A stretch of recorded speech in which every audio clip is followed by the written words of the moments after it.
Thank you for coming in and joining Dana's Daily Doodles. I hope you're having a good day. I wanted to go over a few things with you today on life application and Bible study. And why shouldn't I, as in you and all of us, be jealous and envious when everybody else is better off than I am? Haven't you said that to yourself before? Probably we all have, unless we're born with a gold or a silver spoon in our mouth, right? Jealousy and envious is not a good trait to have, and Joey agrees. Here's my kitty cat. Kitty, no. So we want to beware of jealousy and envy. And reading some of my book today and sharing it with you, it says, Proverbs 14:30, a calm and undisturbed mind and heart are the life and health of the body, but envy, jealousy, and wrath are like rottenness of the bones. So that's pretty heavy. You know, envy will cause a person to behave in a way that is callous and crude, even animalistic at times. Envy caused Joseph's brother in the Bible to sell him into slavery. They hated him because their father loved him so much. Maybe you were in a family where one of your siblings or your family members were treated differently, you felt, than the way you were treated. I was the second born daughter, and I know that my parents were very young. And when I think of it now, it's just facts, just the way it is, you know. So if they were about 20 years old, they had my first sister, and that was exciting. My father thought it was going to be a boy. I don't know why men always think that, right? That's just kind of, not all men, but my dad was so excited. My mom said they put her to sleep, and she woke up and said, "You had a girl." Wow, times were different. My sister would have been 65. And so he accepted it, and I guess she was like the little princess or whatever, right? So it was just the way it was. So she was just very, very special. Of course she was, you know. Of course she's thought of as exciting and the first baby, and then she gets pregnant again. Lo and behold, she has me. Not to mention, I'm bald. I was so blonde, my hair was so sparse that I was bald. In addition to that, I was a second girl. So I know for a fact, because my parents said to me, my dad was like, "Oh my gosh, another girl." Now, I wasn't mistreated or anything, but I didn't necessarily feel special. My sister acted up a lot, and I guess that made her differently special. I was just kind of the second child. So again, my father thought my mom was having a boy, and they named that boy Derek. Well, guess what? It came out and they changed the name to Dana. Once again, my mom was put to sleep in her pregnancy, in her labor time, right before she had the baby. Don't ask me why. She never shared with me why. I don't know. Did all women have to be put to sleep? I don't really know. I lost my mom, and there are a lot of questions I have. It would be fun to ask her. Even if she knew, I'm not sure. Maybe it was normal then. It was in Oregon. So that was in Oregon, and then things were kind of maybe done differently then altogether. So my dad was pretty bummed out, I would imagine. And he just said, "Oh, you got to be kidding me, you know, another girl." So then my mom gets pregnant right away, and poor mom, 11 months later, she has my brother. So now the princess was born first, the prince was born second, okay? And even named after my father. And then I'm in the middle. So, That's just the way it was. But beware of jealousy and envy. I don't think I had anything like that. I just kind of felt as if sometimes I felt like the middleman in a way. So it was a long time ago and things were different. And this time of year, a lot of us have a hard time. A lot of us really love the holidays. Do you really love the holidays? There's certain things I really love about the holiday time.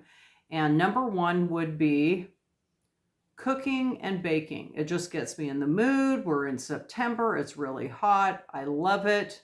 I love fall. Then it gets to be cold in October. Hence, November gets to be really cold. So that finds me just getting in the mood, cleaning out my cabinets, cooking more, baking more, and hence eating more. So that means that it's just that kind of time of year. And I don't have family in the area. I just have my two daughters, and one's in one state, one's all the way in Michigan, the east. I don't see them too often, and that's kind of sad. So I have to find things that are positive, and one of which is I still love to do like Christmas cards, buy stamps, and send a card.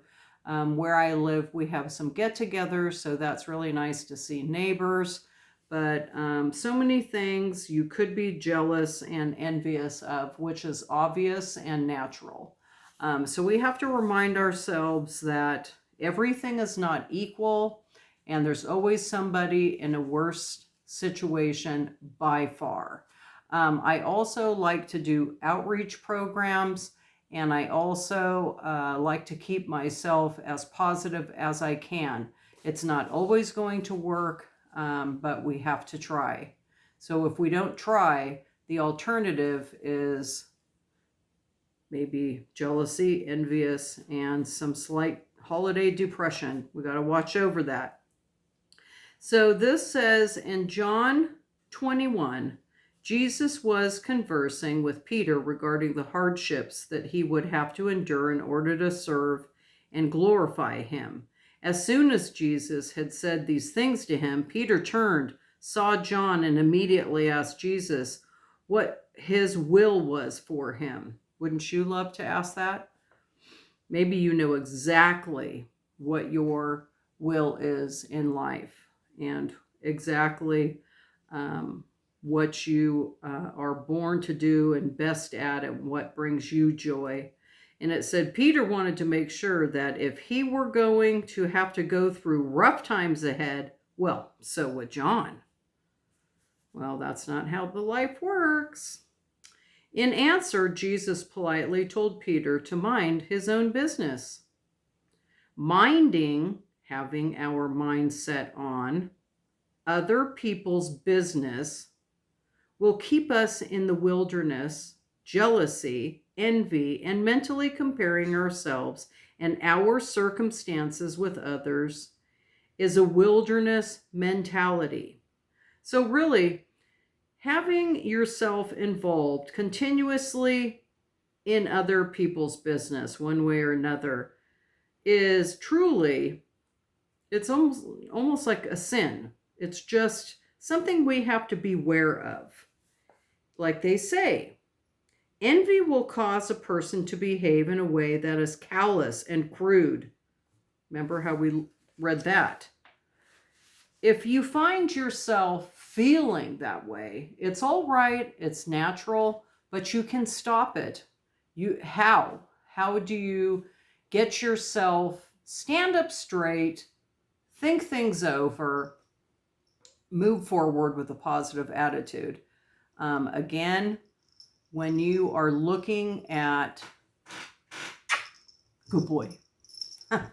When you're looking at all these different things that everybody else has, why don't you look at what other people do not have?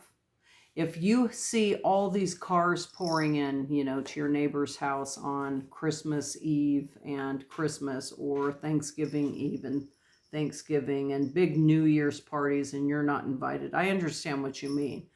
I do go through that. And I just look the other way and I just give thanks for what I do have. But like I said, that sounds a little bit sappy and just too easy of an answer. So you really have to look at everything in a different way. I'm 60 years old. I do look at things in a different way. I think of how many people have their moms with them. They have a sister, they have a brother, they have family, they have huge amounts of grandchildren. Now you're talking, I can start getting down. I have one granddaughter in Michigan and she's 14 and I haven't seen her in a few years, so I hope to soon, but I'm not seeing her for the holidays. Yeah, it brings someone down, but you know what? I will think of what others don't have, and perhaps there's something that I can give, because giving always makes someone feel better. It doesn't make you feel better, it makes me feel better. Giving time is free, okay? You can always carpool, you can get there one way or another. You can help in your community, you can walk over, check on a neighbor, you can drop off a simple dinner, a lunch, you can make muffins. And if you're not the best baker, okay, you could always buy a little box of blueberry muffins and just put that together. You can do so many simple things. You could go sit with someone. So I just met a neighbor, and she said that there's a 92-year-old lady that doesn't have anyone, and she lives just 2 blocks down from me. And I know I don't know her, so that would be weird to just knock on her door. But guess what? I will get the information. I will set up a visit, and I plan on visiting her. She has no family, and she has no one. I have my health. I have my legs that move. I walk. I have the ability to drive my car where I want and need to go. Well, she doesn't. And she has to have another neighbor drop off a daily meal. It's not like once a week. This neighbor is dropping a meal off to her every single day and checking on her. So that'd be my pleasure to be part of that. And so those are the things that will lift me up. Then think of the things that will lift you up. How about this? Going to the Christmas tree lighting in your little city or town. That would be free. That would be something uplifting. Bundle up.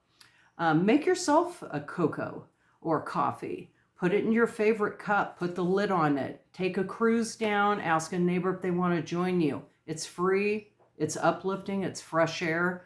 And it might get you in the spirit. Do you like Hallmark movies? Do you get those on your television? Do you see old Netflix movies that you might like? Sometimes it's just the little things will really help to bring you up. And we just want to be careful not to compare. It says, if there is someone in your family who seems to have more favor than you, don't, they say in here, don't hate that individual. Hate is a terrible word. So don't dislike the individual. Trust God. Do what he asks you to do. Believe him for favor, and you will end up like Joseph, extremely blessed. Giving is something that pretty much all of us can do. It's simple, and it could even just be as simple as a smile or happy holidays or some Christmas cards that you have gotten at the thrift store. And those will cost you $1 a bundle. You could walk and hand them out to your neighbors. You never know, you might just lift somebody's spirits up just by that. Maybe they collect cards. Maybe there's some different people. Older people always did their Christmas cards and sent them out for the holidays. They would really appreciate a Christmas card. It just brightens their day. And if they're grumpy and it wouldn't brighten their day, one time, this was 6 years ago, I put cookies inside of my neighbor's home. The door was cracked open, and I just, kind of put them right there, put them right inside and put them down. And didn't even announce who they came from. They were covered and had a Christmas card on them. And they were in saran wrap and a Christmas paper plate.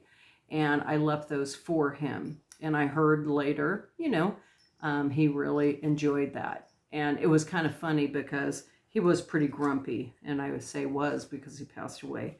And I guess he got the cookies and it just kind of cracked him up. So it was something that I could easily do. I'm not saying go down someone's driveway and open their door.